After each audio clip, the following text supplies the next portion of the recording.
Repos et paix dans le Seigneur. Shabbat Shalom. Bonjour à tous, frères et sœurs. Ce message s'adresse aussi bien à des gens qui croient que des gens qui se posent des questions. Cette semaine, j'ai été voir un ami avec qui je jouais en tant que musicien à l'époque dans un groupe que j'aime bien, et sa femme, et qui sont des gens qui ne croient pas en Dieu.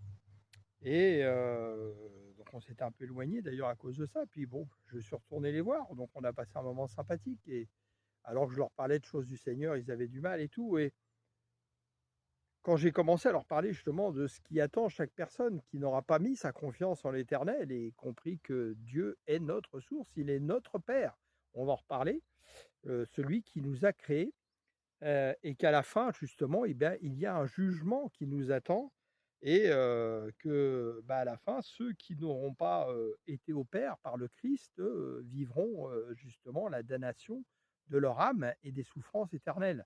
Et là, on voyait que ça le faisait réfléchir et qu'il ne souhaitait pas ça. Et puis, bon, il y aurait bien d'autres choses à dire, et où j'ai vu que le Seigneur commençait à travailler peut-être en lui d'ailleurs. Et puis, eh bien, en fait, si dans la vie, on a quelqu'un, un enfant qui est abandonné, souvent, qui ne connaisse pas son père ou qui ne connaît pas sa mère, on voit bien qu'il va tout faire pour essayer de trouver son père. Il ne sait pas s'il sera, agréablement surpris ou déçu, mais il va chercher son père. Eh bien, en fait, c'est ce que Dieu fait en nous. Notre âme, intuitivement, parce qu'elle a reçu l'âme de Dieu qui a véhiculé jusqu'à nous, cherche la source. Et on le voit dans plein de domaines de la vie. On l'a vu à l'époque même dans des chansons de pop rock où justement c'était Who I Am, etc. Les gens cherchent intuitivement. Et beaucoup sont repoussés à cause justement de la façon dont on évangélise.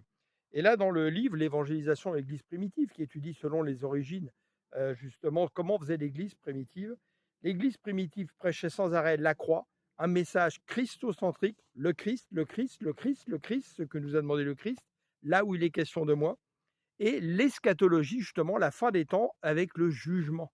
Parce que justement, c'est le jugement qui fait réfléchir aux gens, justement, il faut que je me mette en marche pendant que j'ai encore la possibilité de me mettre en marche.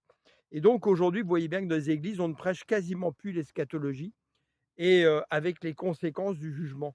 Alors vous voyez bien, par exemple, si demain, moi, je me mets à voler des banques, des trucs, être un criminel, je sais qu'il y a un jugement qui m'attend derrière ça quand je vais être pris.